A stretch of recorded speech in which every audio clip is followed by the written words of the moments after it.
आगे बढ़ेंगे खबरों में। बात अब आकांक्षा दुबे केस की। आकांक्षा केस में पुलिस को वो सुराग मिला है जिसका उसे लंबे समय से तलाश थी। आकांक्षा दुबे के कपड़ों की जांच रिपोर्ट आ गई है जिसमें एक बड़ा खुलासा हुआ है। आकांक्षा के कपड़ों पर मिला स्पर्म समर सिंह समेत 4 आरोपियों का होगा डीएनए टेस्ट। आकांक्षा के विसरा और कपड़ों की जांच रिपोर्ट सामने आई। वेजिनाइल और एनल की जांच हुई, सैंपल्स लिए गए थे। सैंपल्स की पैथोलॉजिकल और फॉरेंसिक जांच हुई। इस खुलासे के बाद अब आरोपी समर सिंह, संजय सिंह, अरुण पांडे और संदीप सिंह का डीएनए टेस्ट हो सकता है। पुलिस ने कोर्ट से इसके लिए इजाजत मांगी है। आपको बता दें कि वाराणसी के एक होटल में संदिग्ध हालत में आकांक्षा का शव मिलने के बाद से ही ये पूरा मामला सवालों के घेरे में है। पुलिस ने शुरुआती जांच में इसे खुदकुशी बताया, लेकिन कई ऐसे सवाल थे जिनके जवाब अभी तक नहीं मिल सके हैं।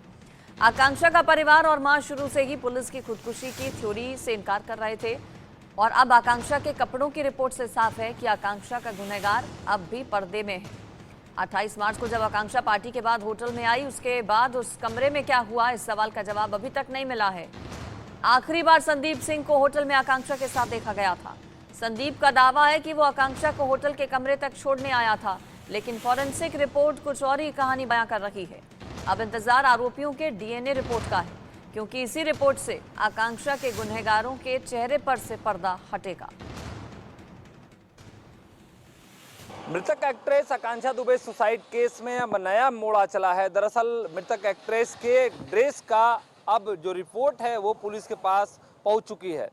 उनके कपड़े में कई ऐसे तथ्य हैं जिनको लेकर बड़े खुलासा होने वाले हैं। दरअसल जो एक्ट्रेस है उनके अंडरगारमेंट में पुरुष सीमेंट पाए गए हैं, जिसको लेकर पुलिस के द्वारा गोपनीय तरीके से 4 लोगों का डीएनए टेस्ट भी लखनऊ में करा दिया गया है। वो नाम दरअसल बनारस जिला जेल में बंद समर और संजय के अलावा जो होटल छोड़ने वाला संदीप, उसके साथ ही पार्टी देने वाला अरुण भी शामिल है। यानी 4 लोगों का डीएनए टेस्ट हो चला है और इन डीएनए टेस्ट की रिपोर्ट आने के बाद कई विस्फोटक खुलासे होंगे। हालांकि इंडिया न्यूज लगातार इन तथ्य पर, इन कहानी पे और इस घटना पे लगातार नजर बनाई हुई है। लगातार परत दर परत इन कहानियों के पीछे की राज खोले जा रहे हैं। कई और शख्स हैं जो मेरे सोर्सेज बता रहे हैं, कई और नाम हैं जिनका खुलासा भी पुलिस नहीं की है। यदि पुलिस खुलासा कर देगी तो ये शख्स फरार हो जाएंगे। हालांकि अब लगातार इनकी गिरफ्तारी करने के लिए या जो साक्ष्य और बरामद होंगे उन पे पुलिस काम करेगी। सबसे बड़ा सवाल उठता है संदीप सिंह वो शख्स है जो आकांक्षा को कमरे में छोड़ने आया था और 17 मिनट उस कमरे में रहता है।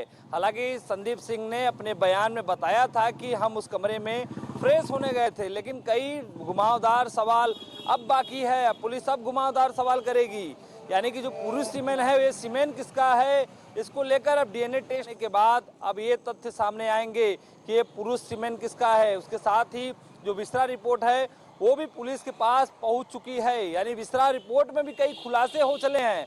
अब देखना दिलचस्प होगा पुलिस अब किनको आरोपी बनाती है, क्योंकि जो जांच का दायरा है वो लगातार तेज हो चला है।